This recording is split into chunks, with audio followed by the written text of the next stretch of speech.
José Félix de Félix, que es nuestro conferenciante, es doctor en Ciencias Biológicas, estuvo 9 años en Cambridge, el doctorado lo ha hecho en el Centro de Biología Molecular, siempre ha estado estudiando el desarrollo de los tejidos, utilizando la mosca Drosophila. Es investigador científico en este momento de la Universidad Autónoma de Madrid, del Consejo Superior de Investigaciones Científicas. Tiene algunos trabajos publicados, dice él que no muchos, pero resulta que son más de 40 trabajos publicados en temas científicos de las revistas más importantes del mundo. Entonces, con todo este bagaje de cosas que nos puede decir, vamos a escuchar atentamente todo lo que nos va ahora mismo a explicar. Muchas gracias. Bueno, muchas gracias y muchas gracias por esta invitación, por ofrecerme la oportunidad de torturar a unos pobres estudiantes de diferentes ingenierías, supongo. Me gustaría saber, antes de empezar, si alguno de vosotros está haciendo cosas relacionadas con biología o con medicina o algo así, para ver un poco el nivel de detalle al que os cuento las cosas y tal. ¿Hay alguno? ¿Qué estudias?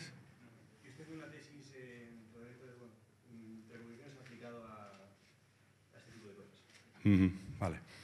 Entonces, como solo estás tú, pues voy a intentar simplificar las cosas al máximo, entrar poco en detalles, hablar de cosas generales y fundamentalmente la idea que quiero trasladaros es qué le puede importar a nosotros como humanos lo que se hace y lo que se sabe y lo que se está investigando sobre un insecto, que es una mosca, la mosca del vinagre, que tiene una historia muy, muy noble en el campo de la investigación biológica durante sobre todo el siglo XX y lo que llevamos del siglo XXI. Y la idea es trasladaros un poco lo que se ha hecho con ella, el por qué se está haciendo y qué tipo de proyecciones de futuro y de aplicaciones podría tener para trabajos en biomedicina que impacten directamente en salud y bienestar. Entonces, empiezo. El bicho se llama Drosophila, no Grosófila. Grosófila suena horrible. De esta manera, un poco el resumen de lo que os voy a contar está aquí. Primero os hablaré brevemente sobre algunos conceptos que son básicos a la hora de utilizar el trabajo que se aprende en un insecto como Drosophila para poder ser aplicado a cualquier ser vivo. Y os hablaré un poco de la estructura de los genomas de los seres vivos, las conservaciones en las proteínas y en la información que contienen los genomas de diferentes seres vivos, etcétera, y en la conservación que existe a nivel de la biología celular. Las células, como sabéis, son los componentes básicos de todos los seres vivos, las conservaciones que existen y que de nuevo permiten que lo que aprendamos en el trabajo en una especie lo podamos extender a otras especies. Una vez tenido un poco claro la noción de lo que es un organismo modelo y por qué existen organismos modelo en los que se trabaja en los laboratorios, os hablaré un poco más en detalle de las características de Drosophila que lo hacen ser un buen organismo modelo y finalmente os comentaré, sin entrar tampoco en demasiados detalles, en diferentes aspectos de cosas que espero que os resulten sorprendentes de lo que se está haciendo hoy en día en Drosophila y de las que se van a seguir haciendo sin duda en el futuro. Como sabéis, los seres vivos, las diferentes especies, los más de 3 millones de especies que habitan el planeta, todos ellos comparten un único origen. Es decir, muchas de las características que tenemos nosotros como seres vivos vienen heredadas casi directamente desde los primeros organismos que poblaron la Tierra. Y esto no solo es así porque lo dijera Darwin, del que se conmemora este año su 150 aniversario de la publicación de su famoso libro, sino por diferentes evidencias que se han ido acumulando sobre la naturaleza de la información genética que tienen todos los seres vivos. De forma que un poco el tipo de árbol de linaje que nos relaciona a unos con otros seres vivos es lo que tendríais representados aquí, en los que desde muy temprano en la evolución, es decir, hace muchos miles de años, se inventan ya los procesos básicos que son comunes a todas las células y que se mantienen en organismos que siguen siendo unicelulares y que comparten nuestras células en organismos que somos multicelulares. Fundamentalmente, lo que compartimos todos es una construcción a base de células, de unas entidades químicas muy peculiares que adquieren diferentes formas, funciones, labores fisiológicas, etcétera, y que son las que forman nuestro organismo y el de todos los seres vivos, y que a su vez están formadas por una serie de moléculas químicas, como son ácidos nucleicos, proteínas, lípidos, algunos azúcares y un número muy limitado de moléculas, que por interacciones entre ellas y por diferentes procesos más o menos complejos que las relacionan unas con otras, son las que componen y determinan las propiedades de cada una de las células del cuerpo. También, como sabéis, las instrucciones de construcción de un organismo están en el ADN. El ADN es la molécula química que está en el núcleo y que se transmite de generación en generación, y que se transmite de generación en generación no solo de padres a hijos, sino también de una célula a su célula hija. Y el tamaño de este genoma, el genoma es del conjunto total de ADN que tiene cada organismo, es muy variado, como veis en esta gráfica en la que está aquí el tamaño medido en número de pares de bases. Cada base es la unidad estructural que se repite en el ADN. Y como veis, los tamaños de los ADN para las diferentes especies de diferente complejidad y estructura, es muy variado. Es decir, nosotros como humanos no tenemos nada peculiar en cuanto a lo que es el tamaño de nuestro ADN. Es mucho más pequeño que el de un helecho y mucho más grande, no demasiado más grande que el de una mosca. A pesar de que el tamaño completo del genoma sea muy variado, lo que es la capacidad informativa que contiene cada genoma sí es ya mucho más parecida entre diferentes especies. Es decir, el genoma tiene una parte que es la que contiene la información para producir las diferentes proteínas que van a formar parte de la célula, y mucha parte que no tiene una función clara, que tiene más que nada un componente de mantener, dar estabilidad, permitir que los cromosomas se formen, etcétera, y que no contiene en sí misma información. La información del genoma está en lo que llamamos las zonas codificantes, que son zonas, regiones del ADN, que a partir de un proceso bioquímico en el que esa zona se convierte en ARN, el ARN se convierte en proteína, son las que son capaces de producir las proteínas. Y las proteínas, o los genes que codifican estas proteínas, si veis aquí, cada X quiere decir el número de genes que está presente en las diferentes especies, en mosquito, mosca, humanos, ratón, gusanos, plantas y levaduras. Y como veis, existe una gran proporción de genes que están muy conservados en todas las especies animales, y que ya están presentes incluso en especies unicelulares como son las levaduras. Como os podéis imaginar, por ejemplo, la conservación con las levaduras sobre todo afecta a los genes que codifican para las enzimas que hacen el metabolismo. Es decir, una vez que la célula aprende a convertir la glucosa en energía, esa invención se fija evolutivamente y se mantiene ya para las células de su linaje hasta nosotros. El mismo metabolismo que utiliza una levadura para producir energía, para producir ATP, lo utilizamos nosotros para producir ATP. Pero esa conservación, una vez que uno progresa en organismos de más complejidad, se extiende también a proteínas que no solo hacen funciones enzimáticas de conversión de energía, sino que también hacen funciones informativas de, por ejemplo, determinar el tipo de desarrollo que va a seguir una población de células a la hora de, por ejemplo, formar una extremidad, un hígado, un riñón, un corazón, etc. Ese tipo de genes que tienen más información, que diría un biólogo pedante, morfogenética, están también muy conservados entre diferentes especies no relacionadas, como os enseñaré a continuación. Esto es un poco lo mismo que decía antes. Fundamentalmente, lo que está conservado es la secuencia del ADN, que por tanto determina la secuencia de los aminoácidos que forman la proteína, y los aminoácidos que forman la proteína, que son unas moléculas que tienen diferentes cargas electrostáticas y demás, la proteína forma unas estructuras tridimensionales que definen la capacidad de esa proteína para interaccionar con otras proteínas. Es lo que un poco represento aquí. Diferentes proteínas, A, B, C y D, tienen diferentes conformaciones espaciales, diferentes formas, caracterizadas por la disposición tridimensional de las cadenas de aminoácidos y la proyección hacia el exterior de las cargas electrostáticas de esos aminoácidos, y eso va a determinar que ciertas interacciones sean fuertes y estos tipos de proteínas estén relacionadas por interacciones moleculares y generalmente por relaciones funcionales entre ellas, mientras que otras proteínas entre sí no tengan ninguna relación de interacción.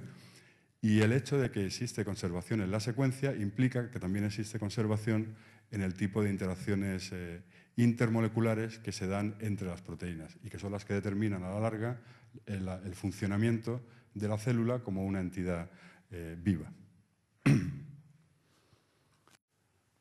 Eso se aplica, por ejemplo, a procesos básicos del funcionamiento de todas las células, como son, por ejemplo, la regulación de la expresión génica.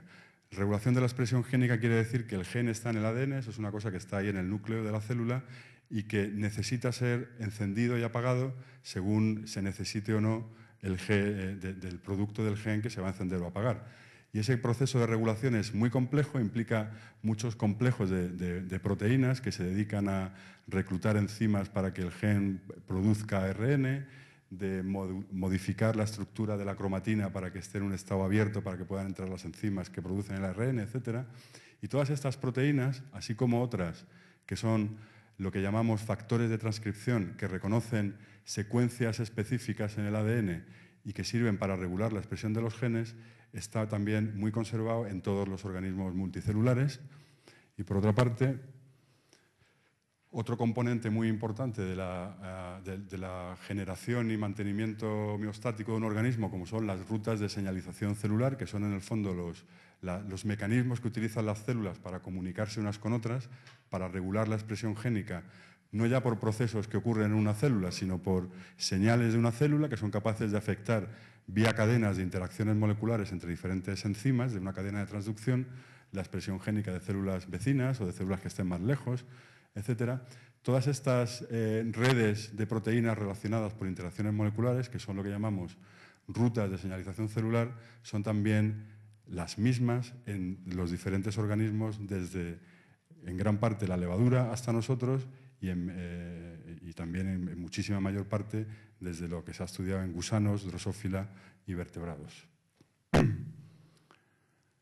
Y toda esta idea de conservación, tanto en los procesos básicos celulares y los genes que los controlan, como en las rutas de señalización que regulan y modifican la expresión de los genes, todo este conjunto de moléculas es lo que se ha llamado una caja de herramientas celular, que es la que permite que la célula haga las cosas tan sorprendentes que hace y que dentro de un organismo en el que, si os imagináis, primero es una única célula que tiene que generar millones de células organizadas espacialmente para hacer cada una diferentes funciones, todo ese tipo de procesos está regulado en los diferentes organismos por redes de señalización conservadas, por factores de transcripción conservados, por enzimas que remodelan la cromatina que son conservadas y por módulos o procesos celulares que también están controlados por genes similares. Si queréis interrumpirme en cualquier momento, me lo hacéis sin ningún problema, ¿eh? Yo estoy aquí para hablar y para responder, o sea que si alguna vez me decís, chaval, te estás pasando, nos estamos perdiendo, levantáis la mano y me lo decís tranquilamente. Toda esta idea de conservación a nivel de secuencia, a nivel de proteínas y a nivel de función génica, lo que ha permitido con el tiempo, primero esa información se ha generado sobre todo a partir de que se secuenciaron los genomas de diferentes especies, que es una cosa que ocurrió ya más o menos para las especies más significativas en el año 2000. Eso lo que ha permitido es hacer la comparación no ya molécula a molécula, sino a nivel global de todo el genoma. Y eso, en el fondo, lo que ha permitido es validar la idea de que diferentes organismos pueden ser utilizados como banco de ensayos para probar cosas que puedan ser útiles a la hora de entender el funcionamiento en condiciones normales y las alteraciones en condiciones patológicas de un ser humano. Y, fundamentalmente, los organismos que hoy en día se utilizan en biología y que tienen aplicaciones para biomedicina son las levaduras, un tipo de nematodo que se llama Cenorhabditis elegans, la mosca del vinagre, Drosophila melanogaster, un anfibio que es el Xenopus, un pez que se llama pez cebra, el pollo y el ratón. Como veis, esta es una elección de organismos que representa diferentes clases muy alejadas, desde bichos unicelulares, organismos segmentados pero sin diferenciación entre segmentos, artrópodos, anfibios, peces, aves y mamíferos. Y hoy en día, un poco, aunque muchos laboratorios estamos especializados en el trabajo con cada uno de estos organismos, más y más diferentes laboratorios utilizan simultáneamente varios organismos para lo que se descubre en uno, probarlo enseguida en el siguiente, etcétera, etcétera. Y sacar beneficio de las oportunidades experimentales que ofrece cada uno de estos animales. Como ejemplo de estos procesos de conservación está lo que en desarrollo es el metamerismo, el hecho de que la mayoría de los bichos están hechos a partir de unidades que se repiten en el eje cefalocaudal, de la cabeza a los pies. Aquí tenéis ejemplos de un gusano con diferentes segmentos, que es donde más fácil se aprecia, de un artrópodo y de un vertebrado. Esa diferenciación de estructuras a lo largo del eje cefalocaudal viene determinada por un conjunto de genes, que son genes que se llaman genes Hox, o genes homeóticos, que en Drosophila fue donde primero se identificaron, en la mosca del vinagre, y que son como cada cajita de color es un gen que codifica a una proteína que es un factor de transcripción, es decir, una proteína capaz de regular la expresión de otros genes, y estos mismos genes y en este mismo orden se encuentran en todos los vertebrados, solo que en los vertebrados, en lugar de tener una copia de cada uno de ellos, tenemos 4 copias de cada uno de ellos. Pero sus propiedades fundamentales, que vienen dadas por la secuencia del gen y por el lugar del eje cefalocaudal en el que se está expresando el gen, en el que el gen está encendido, están completamente conservadas desde los artrópodos hasta los vertebrados.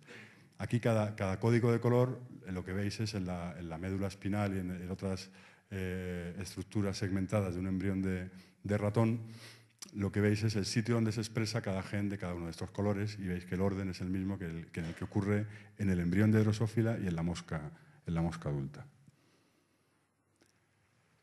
Mutaciones en este tipo de genes lo que producen son cambios de identidad entre las estructuras que forma cada segmento, tanto en la mosca como en los ratones. Entonces aquí tenéis algunos ejemplos muy llamativos de moscas, por ejemplo, en la que la actividad de este gen se ha eliminado genéticamente. Esta es una mosca en la que este gen no funciona y, como veis, este par de estructuras pequeñitas se ha transformado en un par de alas nueva. Y tenemos una mosca en la que tienes duplicado todo lo que es el cuerpo con las alas 2 veces. En estos experimentos de aquí lo que se ha hecho ha sido, por ejemplo, este gen que normalmente se expresa solamente en la pata, lo que se ha hecho ha sido expresarlo de manera ectópica, utilizando técnicas genéticas muy sencillas, expresarlo en diferentes sitios del bicho, por ejemplo, en la antena, en un lugar del cuerpo donde no hay patas y en el culo del cuerpo. Y como veis, en todos los casos, lo que la expresión anormal de ese gen produce es la formación de una pata nueva en un sitio donde normalmente no sería esa pata. Todo esto lo que nos viene a decir es que desde los artrópodos hasta los vertebrados, la manera en la que los diferentes segmentos se especializan para hacer diferentes órganos está regulada por los mismos genes que tienen tanto una organización genética similar como una lógica de funcionamiento similar. Algo parecido ocurre también con genes que tanto en la mosca como en el ratón están implicados en determinar el desarrollo del ojo. Aquí tenéis, por ejemplo, un gen que en ratón y en humanos se llama PAX6. Es un gen que en un embrión de ratón se expresa en la región que va a dar lugar al ojo. Ese es el ojo normal de un embrión de ratón, y que cuando por mutación se elimina la expresión de este gen, lo que obtenemos es un ratón que no tiene ojo. Y exactamente lo mismo ocurre para el gen que más se parece a él a nivel de secuencia, que es un gen que en Drosophila se llama AILES, que se expresa de nuevo en el primordio de lo que va a ser el ojo. Este es el ojo normal de una mosca, y que cuando el gen no está, el ojo tampoco se forma. De esta manera, estructuras que tienen una arquitectura celular completamente distinta, porque el ojo de una mosca y el ojo de un ratón no se parecen en gran cosa a nivel celular, a pesar de eso tienen un control genético iniciado por un gen que se parece mucho a nivel de secuencia, es digamos idéntico en un 60%, el del ratón y el de la Drosophila. Y si, por ejemplo, en esta Drosophila introducimos, también por un experimento muy sencillo, el gen del ratón, lo que haríamos sería, en este animal que no tiene ojo porque no tiene el gen de la Drosophila, poniendo el gel del ratón, rescataríamos este fenotipo y produciríamos un ojo normal de Drosófila dirigido por el funcionamiento de un gen normal de ratón, en un organismo que sería un organismo transgénico. Eso se ha hecho para muchos genes. Aquí tenéis un ejemplo de uno de ellos. Esta es una mosca normal, de nuevo, y esta es una mosca que es mutante para un gen que codifica un factor de transcripción que se llama Apterus. En Drosófila los nombres de los genes se suelen poner siempre por el tipo de fenotipo que da un mutante en ese gen. Entonces, el que encontró esto encontró una mutación que producía moscas que no tenían alas y le llamó a la mutación Apterus, y por eso el gen se ha quedado ya siempre con el nombre de Apterus. La mutación en el gen Apterus elimina las alas en la mosca. El gen Apterus está conservado en ratón, donde se llama LHX2, y lo que podemos conseguir si introducimos el gen LHX2 en una mosca que no tiene el gen Apterus es hacer que la mosca, que normalmente hubiera sido así, por el hecho de tener este gen de ratón, ahora desarrolla un par de alas normales. Esto de alguna manera parece muy sorprendente, pero es lógico, porque la manera de funcionar del gen es hacer una proteína. Si la proteína del ratón se parece mucho a la proteína de Drosófila, pues lógicamente interaccionará con las mismas cosas que la proteína de Drosófila. La proteína de ratón y de Drosófila no tienen ninguna marca que les diga que son ratón o Drosófila. Lo que tienen son una configuración tridimensional y unas cargas que les permiten interaccionar con diferentes moléculas, en este caso con moléculas de ADN con secuencias particulares.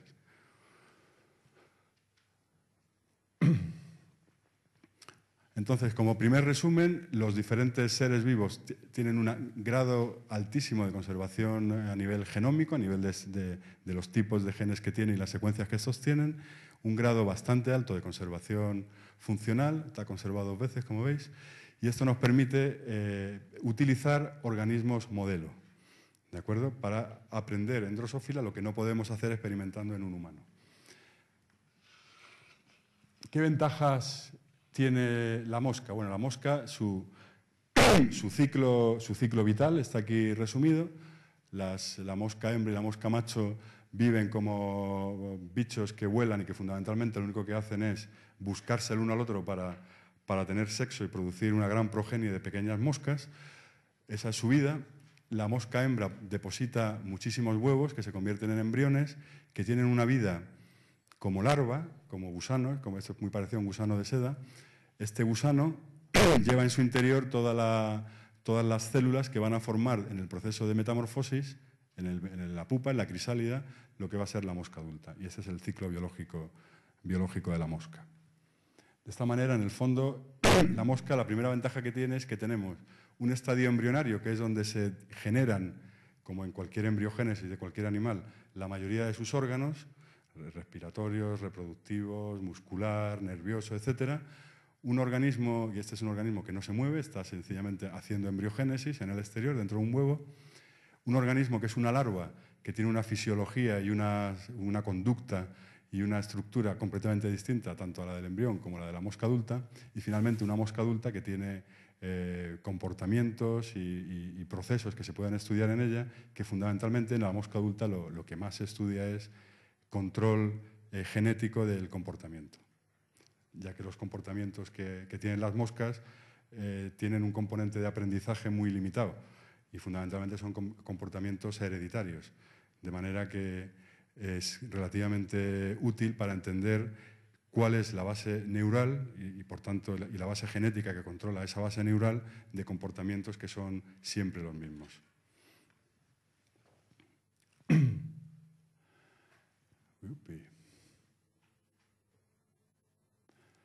Aunque la mosca vista a este aumento nos parezca un bicho muy sencillo, si la miramos en un microscopio electrónico a diferentes regiones de ella, lo que encontramos es una gran complejidad a nivel del tipo de estructuras que es capaz de formar. Y eso nos va a permitir entender las bases genéticas de la generación de esta complejidad, de estos patrones de diferenciación celular. Aquí tenéis un ejemplo de diferentes estructuras de la boca de la mosca, del palpo, que está aquí en la cabeza, un detalle de lo que sería una pata de una mosca y un detalle de lo que sería la superficie del ala de la mosca. Esta complejidad está fundamentalmente referida al hecho de que diferentes tipos celulares diferencian diferentes estructuras y lo hacen en patrones espaciales que son muy, muy constantes. Y eso lo voy a utilizar como ejemplo para contaros un poco cómo se utiliza la mosca para entender el control genético de procesos que implican diferenciación celular en patrones espaciales constantes. Entonces, en este caso particular, el ejemplo que os voy a poner es el ejemplo de la formación de estos pelos que veis aquí. Están aquí representados como círculos, cada uno de los pelos que lleva la mosca, que son fundamentalmente, este tipo de pelos son órganos sensoriales que le sirven al animal para detectar corrientes de aire, movimiento, mantenerse en equilibrio, etc. Son órganos mecanosensoriales, que son los que la hacen tan ágil a la hora de escaparse cuando uno la intenta coger. Cada uno de estos pelos, en el fondo, tiene una parte que proyecta hacia el exterior y por debajo, que no lo veis aquí, tiene una neurona que es la que le conecta la información que viene del movimiento del pelo al sistema nervioso. La complejidad de este patrón, porque el problema de este patrón sería entender por qué aparece este tipo de pelos en los sitios en los que aparece y no en otros. Ese es un problema importante en el campo de biología del desarrollo, porque todo lo que sea generar asimetrías, generar diferencias entre regiones de un organismo en desarrollo, implica una elaboración genética bastante compleja, y por eso en este tipo de proceso de formación de patrón es donde, utilizando la drosófila, es donde más hemos aprendido sobre cómo se regula la diferenciación espacial organizada de las células. La primera ventaja que tiene la mosca a la hora de intentar entender cómo se regula genéticamente este tipo de procesos es el hecho de que en drosófila es muy fácil inducir y caracterizar mutaciones en genes que controlen la formación de este proceso. Esas mutaciones generalmente se inducen y se detectan porque producen unos fenotipos que alteran el proceso que queremos estudiar. En este caso concreto, el proceso que queremos estudiar es la formación de estos pelos en estos sitios, y induciendo mutaciones y caracterizándolas nos encontramos cosas como mutaciones que producen que aparezcan muchos pelos en el lugar donde solamente debería haber aparecido uno, mutaciones que producen la falta total de pelos, y mutaciones, quizá la veáis peor, que producen una falta parcial del pelo, que no voy a entrar en detalle, pero que identifican un aspecto del desarrollo de estos órganos que tiene que ver con la distinción entre el pelo y la base del pelo. Es decir, la primera ventaja de la mosca es la facilidad para inducir, mapear y caracterizar mutantes que afecten al proceso particular que queremos estudiar, sea este el que sea.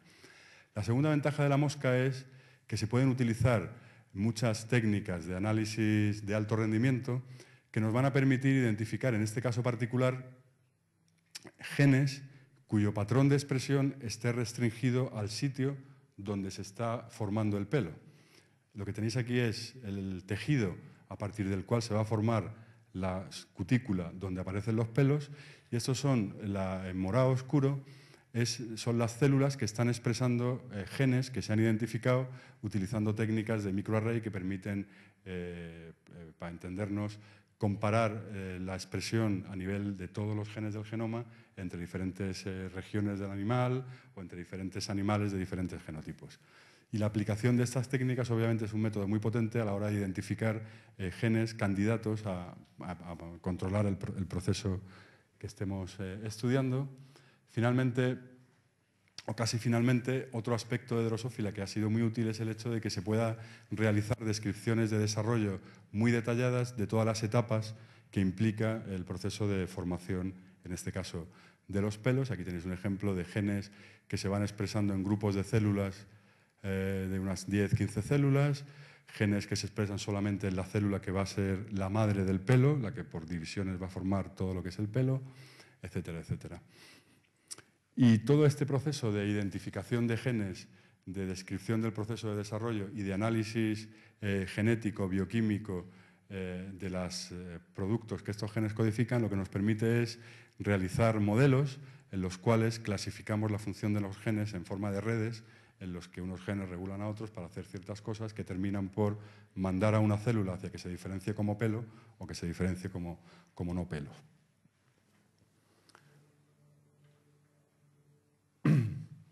Como un resumen muy breve de lo que ha sido históricamente la investigación en drosófila, los datos que son más interesantes de retener son La mosca empezó a utilizarse a principios del siglo XX como organismo en investigación, sobre todo en investigación en genética, en las bases, digamos, de la herencia, en una época en la que no se sabía qué era el ADN, qué son las mutaciones, qué son los genes, qué son las moléculas, ni qué son las células casi. Y fundamentalmente en este periodo de tiempo, entre 1910 y 1930, el uso de la drosófila en genética permitió de una manera sólida definir las bases genéticas y moleculares del proceso de la herencia. La biología del desarrollo empezó, mientras se hacía este trabajo de entender qué es la genética, qué son los cromosomas, cómo están los genes en los cromosomas, cómo se distribuyen cuando la célula se divide, etcétera, etcétera, se fueron acumulando muchísimas mutaciones, muchas de ellas afectaban a procesos de desarrollo tipo el sistema nervioso, el sistema respiratorio, etcétera, etcétera, y eso permitió dar lugar primero a la biología del desarrollo, describiendo organismos mutantes con alteraciones en diferentes procesos de desarrollo, y después a la genética del desarrollo, cuando se pudieron analizar los genes en detalle uno por uno. El estudio en genética, biología del desarrollo, genética del desarrollo ha sido seguido con trabajos en biología celular, es decir, ahora ya el gen no solo hay que entender qué proteína hace y qué función hace esa proteína, sino dónde está esa proteína, en qué compartimento de la célula, si se relaciona con la motilidad de la célula, con el citoesqueleto de la célula, con lo que sea. A partir del año que se secuenció el genoma entero de la mosca, se ha venido utilizando para estudios de genómica y genómica comparada, y, por supuesto, a partir de este año también es cuando se ha empezado a aplicar diferentes aspectos de la genética de Drosophila para estudios en biomedicina, que son los que os comentaré luego. Vale. En las siguientes diapositivas lo que os voy a enseñar un poco es Claro, siempre podéis decir, ¿cómo se va a estudiar con una mosca para hacer biomedicina? Si una mosca y un humano no nos parecemos en nada. Y en gran parte es verdad, una mosca y un ser humano nos parecemos en muy poco si se mira superficialmente. Si tenéis aquí a un ser humano con sus principales órganos y a una mosca y su respectiva larva con sus principales órganos, el parecido que existe es muy poco. Por tanto, lo primero que me gustaría convenceros es que realmente esa falta de parecido entre la mosca y el humano es solamente superficial, que en el fondo somos bastante parecidos a las drosófilas. Para ello os voy a poner unas diapositivas muy sencillas en las que, por ejemplo, en el caso de los apéndices, aquí tenéis un embrión de ratón visto al microscopio electrónico de barrido, y si os fijáis aquí tenéis unas prolongaciones, ¿vale?, que son las que van a dar lugar durante la embriogénesis a lo que son las manos y lo que son las patas, a los apéndices del ratón. Y eso es lo que veis aquí a mayor ampliación. Fundamentalmente esto lo que es un tejido epidérmico separado por una región que lo divide en una mitad superior, que sería el equivalente a la parte de arriba del brazo, y una mitad inferior, que sería el equivalente a la parte de abajo del brazo, y esta capa de células epidérmicas rodea a un montón de tejido mesenquimatoso, que es el que formará los huesos, músculos, etc. Si ponemos el tejido que dará lugar al ala de la mosca, que es este que veis aquí también en una microscopía electrónica de barrido, lo que veis es una estructura en el fondo muy similar, en la que tenéis dos capas de células que van a dar lugar a la cara de arriba y a la cara de abajo del ala de la mosca. Y si uno mirara esto a más detalle, haciendo cortes aquí y aquí, la forma de esas células, la manera en que están organizadas con respecto a su polaridad apicobasal, izquierda-derecha, etcétera, es prácticamente idéntica en las células epidérmicas de la extremidad del ratón en desarrollo y en las células epidérmicas del ala en desarrollo. Si nos metemos en los órganos internos, en el caso del sistema muscular, de nuevo, la lógica del sistema muscular del vertebrado y de un artrópodo necesariamente es muy distinta. En los vertebrados, los músculos van unidos por tendones a los huesos y eso es lo que hace que nos movamos. Las moscas son invertebrados, no tienen huesos. Y los músculos lo que hacen es unirse a diferentes regiones de la epidermis, ¿de acuerdo? Y esa es la manera en la que el animal se puede mover. Sin embargo, si nos fijamos un poco más por debajo de esa diferencia grande entre el tipo de unión, aquí músculo-hueso, aquí músculo-epidermis, lo que vais a ver, lo que veríais es que todos los músculos, que son cada una de estas franjitas que veis aquí en un embrión de drosófila y aquí mucho más ampliados, son en el fondo células multinucleadas que provienen de la fusión de diferentes células para formar una célula más grande multinucleada, y que este tipo de célula es el equivalente a cada una de las células multinucleadas también, con el mismo origen por fusión a partir de células precursoras que forman parte de un haz, de un músculo de un vertebrado. En el caso de la mosca, la mayoría de los músculos son células únicas, células individuales que vienen de la fusión y por tanto tienen muchos núcleos. En el caso del vertebrado, estas células se unen entre sí formando los fascículos que veis aquí, de forma que cada músculo del vertebrado es en el fondo el resultado de la unión de muchas células parecidas al músculo de la drosófila. Y si lo mirarais a nivel ultraestructural, las características de esta célula cuando ya está formando un músculo contráctil, toda la estructura de lo que sería el sarcómero, la organización de moléculas contráctiles, etc., es idéntica en la célula muscular de drosófila y en la célula muscular humana. Lo mismo se podría aplicar al sistema nervioso. Aquí tenéis un esquema del sistema nervioso humano y aquí tenéis un embrión de drosófila enseñando lo que es su cerebro, su médula espinal y los nervios que salen de la médula espinal. Y aquí tenéis el mismo esquema para un humano con su cerebro, su médula espinal y los nervios raquídeos.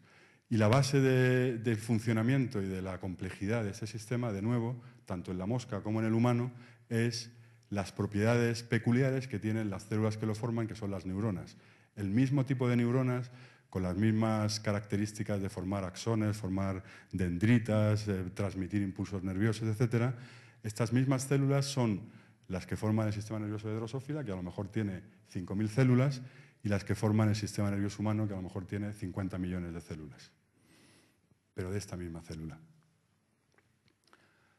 Algo parecido a lo que ocurría con el músculo ocurre con el sistema respiratorio que tienen las moscas y que tenemos nosotros. Las moscas no tienen sangre, no son animales que tengan sangre circulante, de forma que su respiración no ocurre por intercambio de líquidos en la sangre como ocurre en los humanos. Pero si os fijáis en el pulmón humano, fundamentalmente lo que tenéis aquí es un tubo que se ramifica muchísimas veces para favorecer el máximo contacto entre la sangre que entra por una vena y la sangre que sale por una arteria.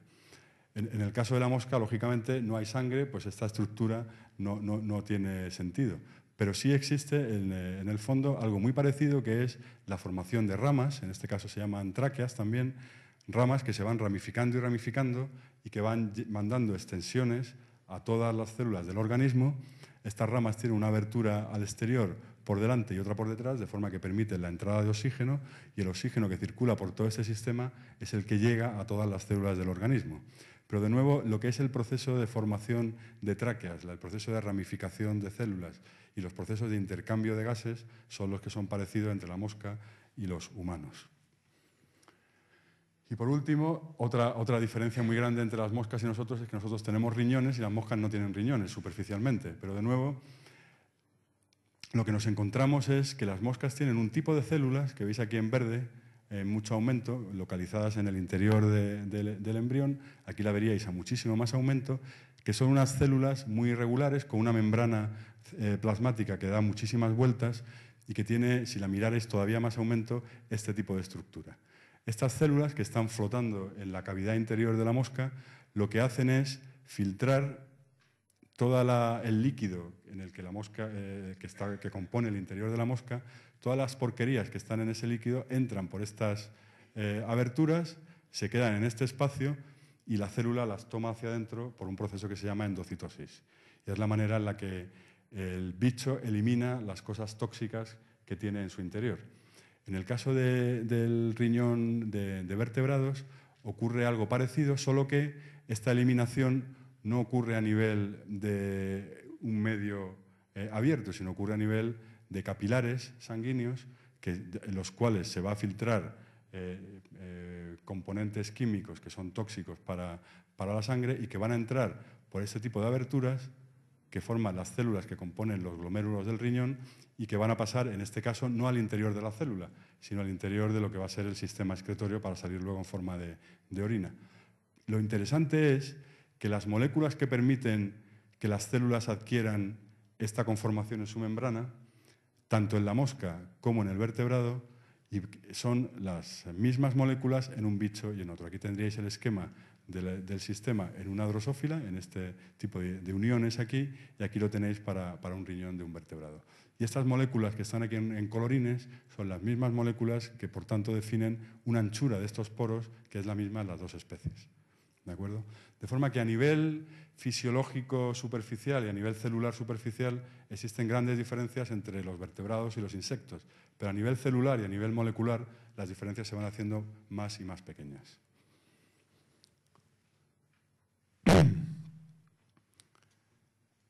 Para pasar un poco a la última parte de la charla, es la que os quiero comentar un poco lo que se hace con la mosca hoy en día, que tiene más relación con la biomedicina, aprovechando las características que os he comentado de un genoma conocido, una facilidad de manipular el genoma, un precio barato para mantenerlas en el laboratorio, una tasa de reproducción altísima, es decir, todas esas características hacen que uno trabaje fácilmente con moscas.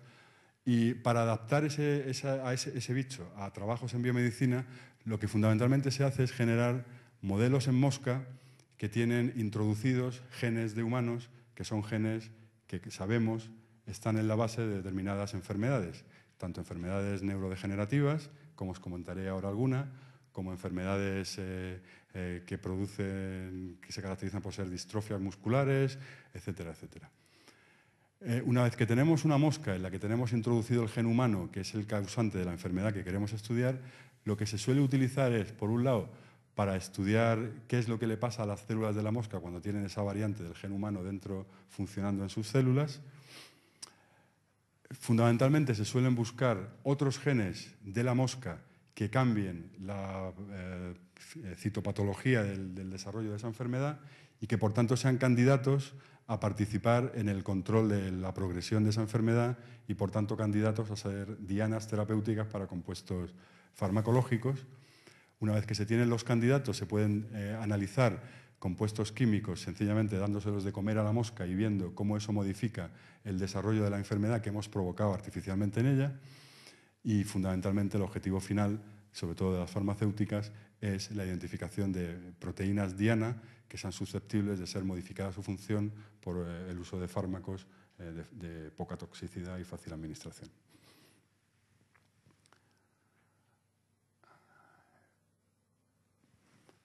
Para hacer este tipo de experimentos en los que metemos genes de mosca genes de humanos en la mosca y los expresamos a placer, las dos técnicas que os comento muy brevemente que se utilizan son, por un lado, la generación de moscas transgénicas, es decir, la posibilidad de inyectar a una mosca un ADN humano y que ese ADN se inserte en el cromosoma de la mosca y se herede a partir de ahí como si fuera parte del ADN de la mosca.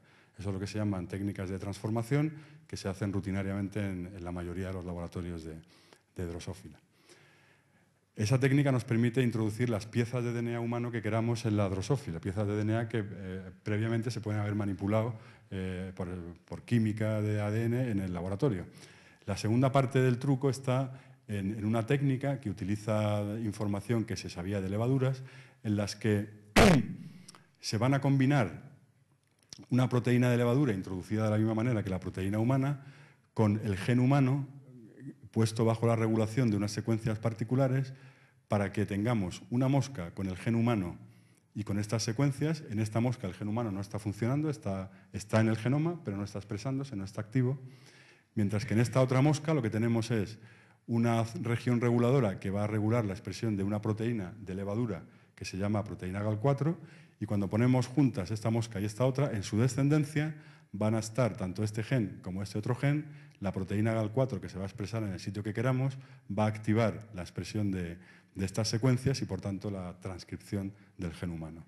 Y eso nos permite dirigir en los sitios del animal donde queramos, sistema nervioso, ojo, riñón, músculo, etcétera, la expresión de los genes que queramos, sean genes de mosca o sean genes de humanos.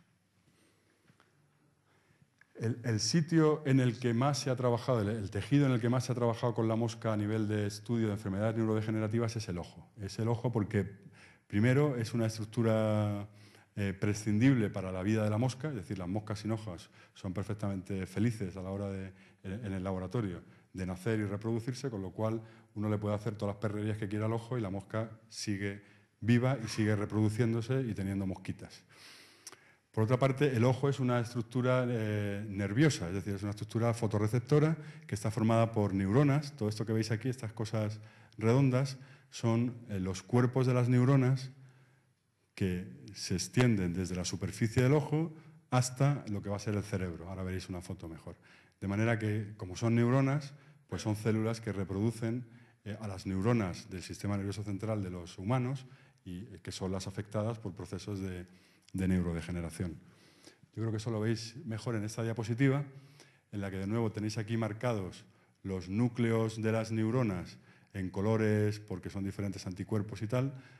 Aquí lo mismo, y aquí veis los axones de estas neuronas que van desde el tejido epidérmico que va a formar el ojo hasta lo que es el cerebro de la mosca. Entonces, como es un sistema nervioso periférico que es prescindible para la viabilidad de la mosca, que sabemos muchísimo sobre cómo se desarrolla, algo mucho más de lo que incluso se había comentado sobre los pelos de antes, pues es un sistema de que al saber mucho de él, poder manipularlo a placer, es el que se ha estudiado para hacer estudios de neurodegeneración.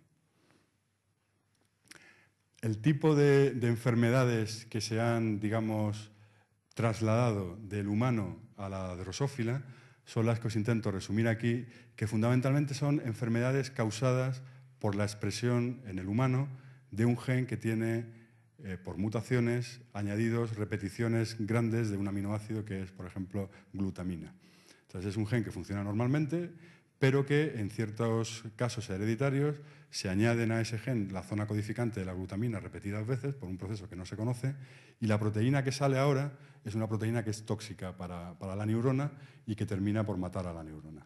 Entonces, estos son diferentes enfermedades como las ataxias espinocerebrales, la enfermedad de Huntington y enfermedades degenerativas de los músculos. Otra enfermedad que se ha modelado en la mosca es la enfermedad de Parkinson, que es que, como sabéis, afecta a un tipo de neuronas que son las neuronas que producen dopamina y entonces, serotonina, y esas neuronas en el enfermo de Parkinson terminan por morirse, el paciente no produce el neurotransmisor y tiene los síntomas que conocéis, que en humanos se conocen diferentes genes que están relacionados con la aparición de esta enfermedad. Como estos genes están conservados también en la mosca, pues uno puede, por un lado, estudiar la función normal de estos genes durante el desarrollo nervioso, cosa que no podría hacer en el humano, y por otro lado, simular en la mosca los efectos que tienen las versiones mutantes de estos genes en el desarrollo de la mosca, para a partir de ahí entender cuál es la base celular del desarrollo de la enfermedad e intentar buscar modificaciones a ella vía genética o vía farmacología.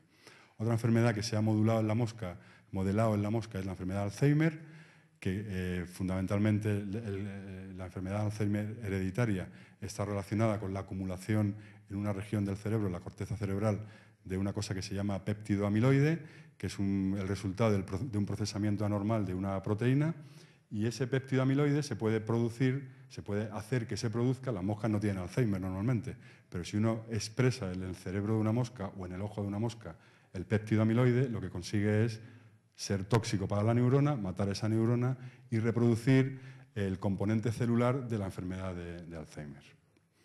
Y después para diferentes taupatías, que son fundamentalmente proteínas. La proteína tau es una proteína relacionada con el citoesqueleto celular. Las taupatías son enfermedades relacionadas con el mal funcionamiento de esa proteína y que, por tanto, de nuevo conducen a toxicidad y muerte celular. Un poco así el esquema de lo que se suele hacer es lo que os resumo en las siguientes diapositivas. Y aquí tenéis un ojo normal. Aquí tendríais un ojo en el que se ha expresado una forma humana con 78 repeticiones del aminoácido glutamina de una ataxia espinocerebral.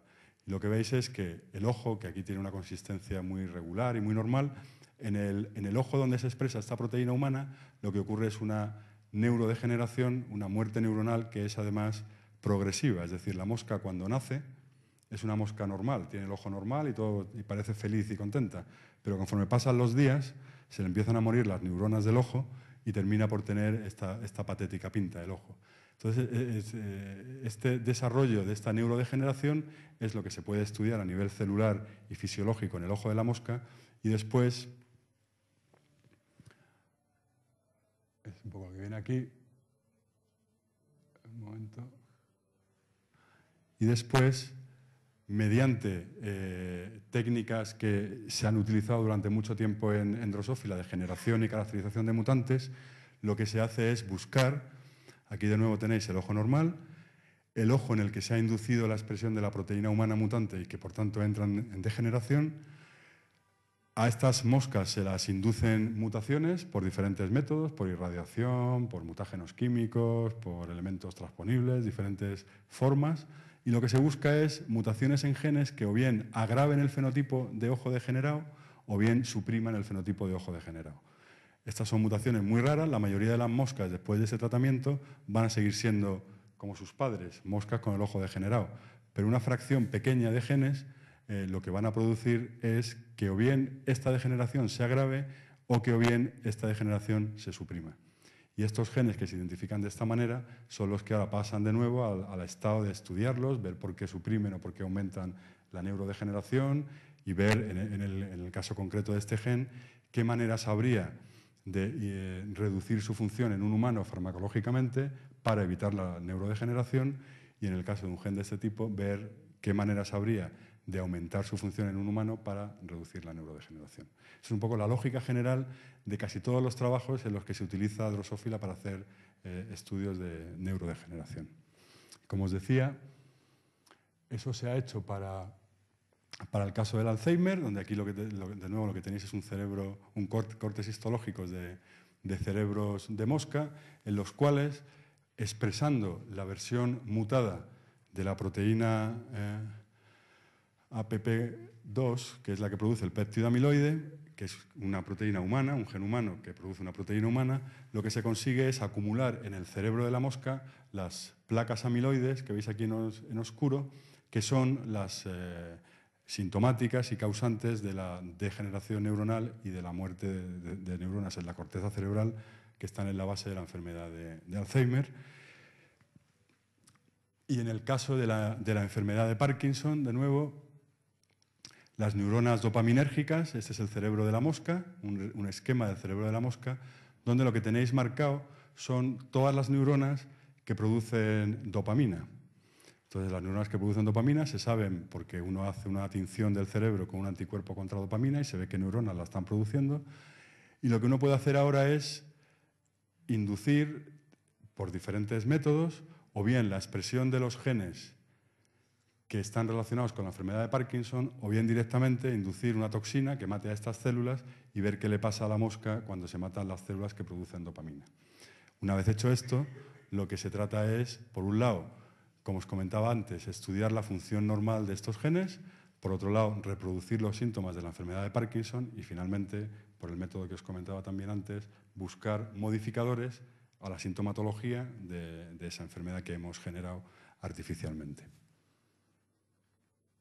Eso es un poco para que veáis que el proceso es un proceso muy sencillo en el que uno tiene una línea de moscas mutantes, otra línea de moscas normal.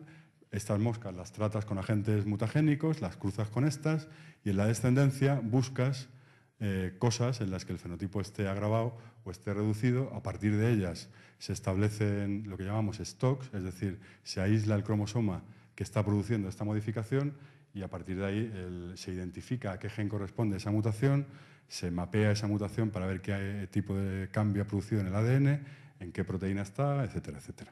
Es relativamente rápido. Además de lo que os he estado comentando de neurodegeneración, de muchas otras cosas que os he comentado sobre modelación de enfermedades tipo cáncer o tipo distrofias musculares, lo que veis aquí, el listado de cosas que veis aquí, es una cosa que he sacado esta tarde de los títulos de los abstracts del último congreso que hubo en Estados Unidos sobre Drosophila, donde se juntan 1 millón de frikis de la Drosophila y cada uno cuenta lo que está haciendo. Y eso es un poco para que veáis el amplísimo espectro de cosas para las cuales se está utilizando hoy en día la mosca del vinagre.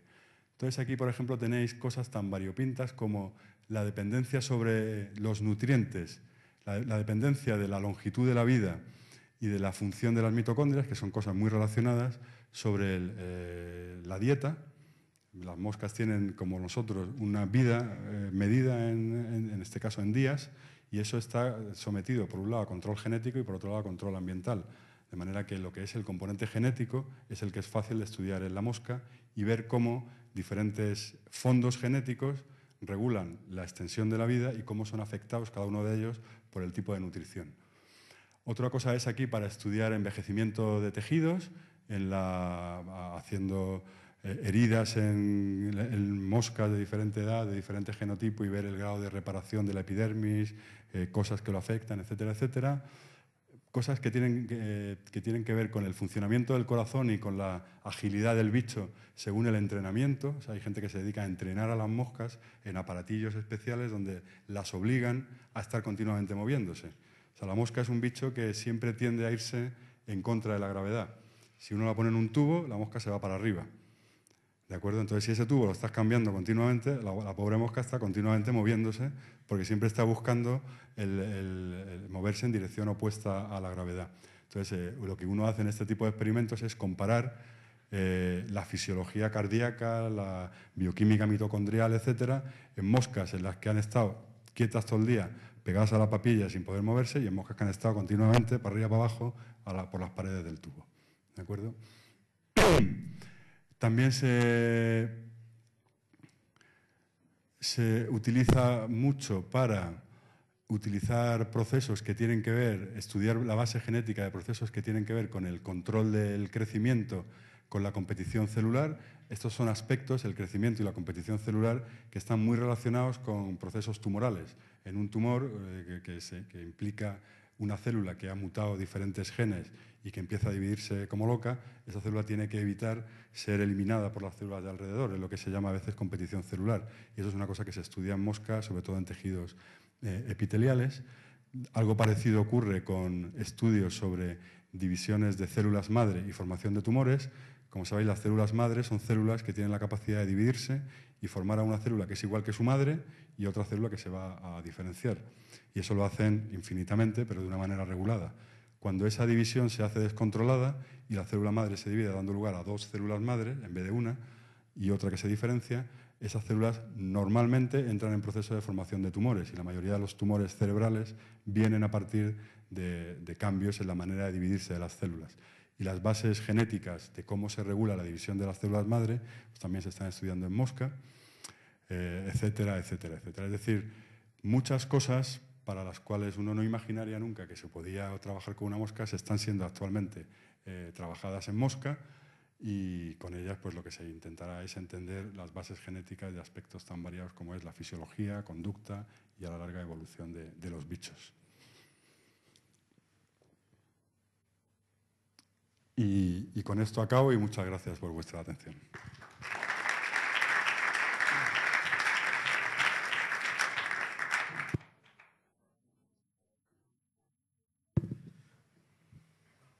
Bueno, pues vamos.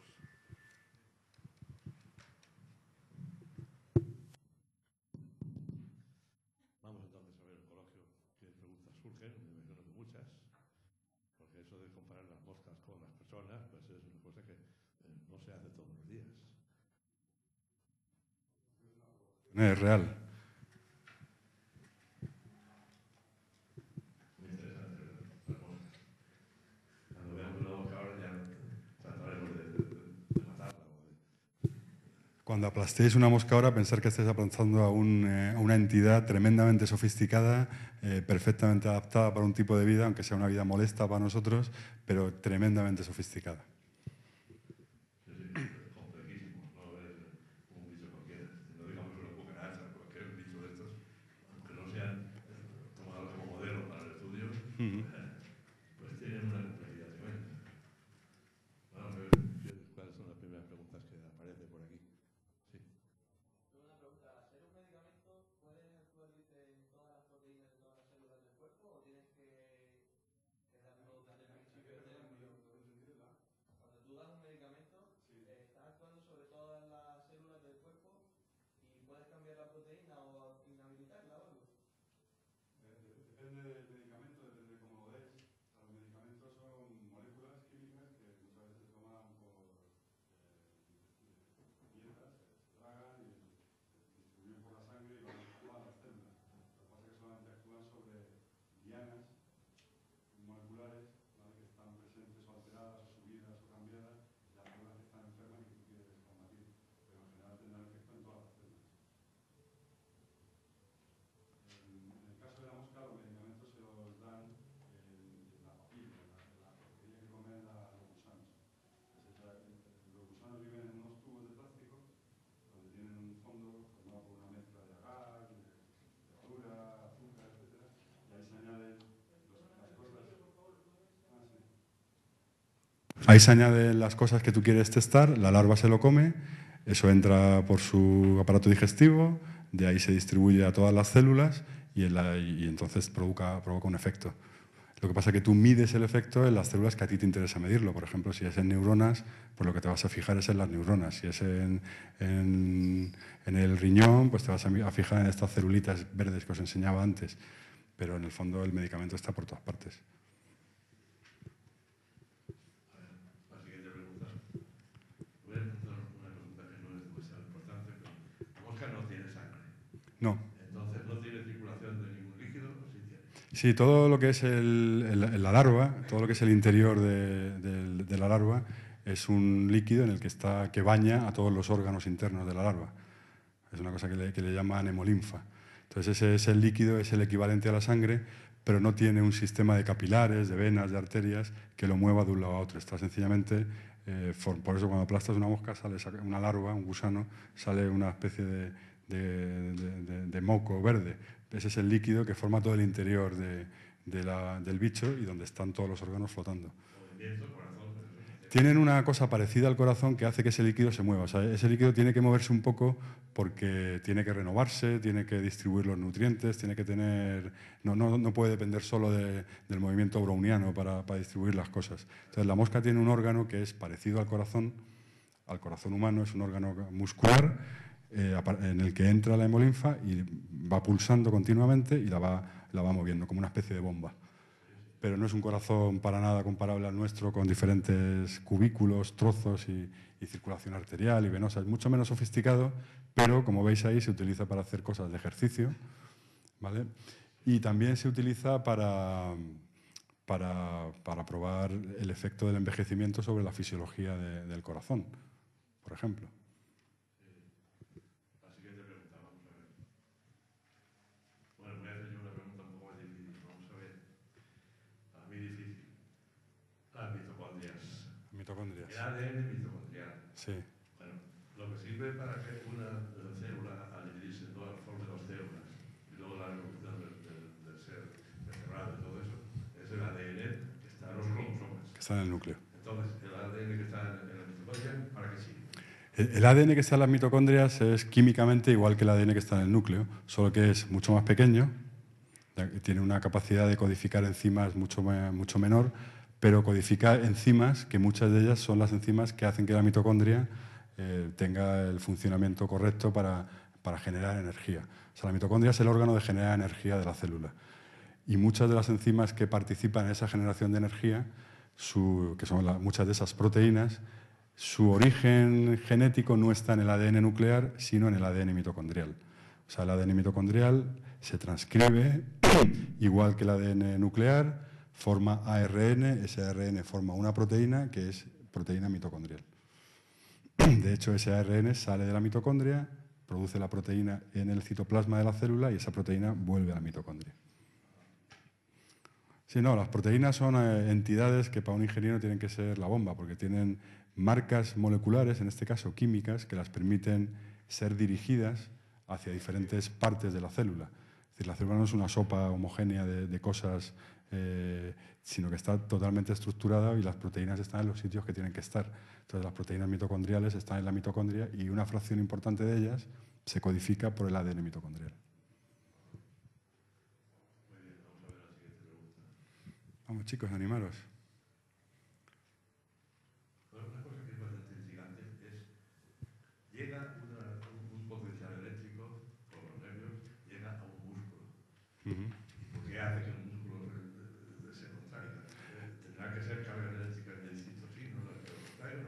Sí, bueno, la transmisión nerviosa lo que hace es cambiar las propiedades electroquímicas de la membrana, de forma que los flujos de iones hacia el interior y el exterior de la célula los cambia. Y esos cambios en los flujos de iones es lo que hace que la célula se contraiga. Atracción electrostática. Sí. No electrostática, electración, no sé cómo lo llamaría yo. Electroquímica más que electrostática. Electrostática sería de atracciones entre cosas. Aquí es por el cambio de potencial de membrana, que es lo que modifica la transmisión nerviosa. ¿Alguna otra pregunta? Así, a ver, vamos a ver. Está estudiando sobre el tratamiento preventivo contra el cáncer y eso que las vacunas están utilizando las proteínas del ADN. ¿Cómo funciona una proteína del ADN? Porque los virus es que te meten virus medio muertos y el cuerpo se habitúa. ¿Cómo reacciona el cuerpo ante una proteína para que pueda inmunizarse ante una enfermedad? El cuerpo ante una proteína. Bueno, en nosotros, los vertebrados, que tenemos un sistema inmune que es adaptativo, que responde a lo de fuera, lo que tú tienes son células circulantes, que son células T, linfocitos, que tienen una manera de reconocer qué proteínas son tuyas y qué proteínas son no tuyas, como si dijéramos. Eso es por unas moléculas que se llaman los antígenos de histocompatibilidad. Entonces, cuando el linfocito reconoce una proteína que no es tuya, lo que va a hacer es producir anticuerpos, ¿de acuerdo?, que van a interaccionar con esa proteína y bloquearla. Y una vez que interaccionan con esa proteína, otros tipos de células circulantes se comen eso y lo degradan, que son los macrófagos. Entonces, tiene esos linfocitos que han producido un tipo de anticuerpo particular, cuando están estimulados, porque han reconocido una señal rara, lo que hacen es dividirse muchas veces, hacer muchos linfocitos de ese tipo para producir muchas células T, para producir mucha cantidad de ese anticuerpo. Entonces, es la manera en la que tú te inmunizas cuando te expones a un antígeno, a una proteína extraña o a un virus inactivado o lo que sea.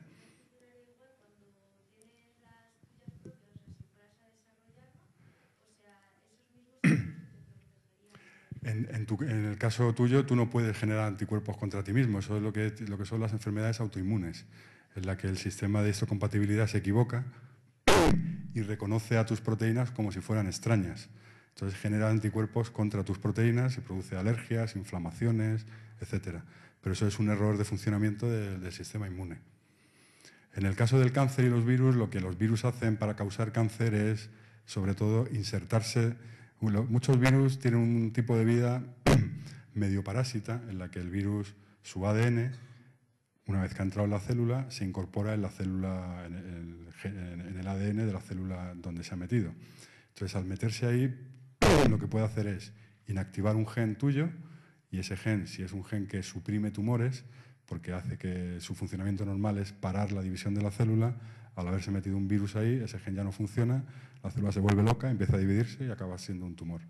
Otras veces lo que ocurre es que pone bajo el control de zonas reguladoras del virus a genes tuyos, genes del cromosoma en el que se ha insertado el virus. Entonces lo que hace es activar la expresión de un gen, en vez de inactivarlo, es activarlo, y si ese gen promueve la división celular o promueve la supervivencia, etcétera, pues la célula de nuevo se vuelve loca y empieza a dividirse y a irse de madre. O sea, los virus causan cáncer de muchas maneras distintas.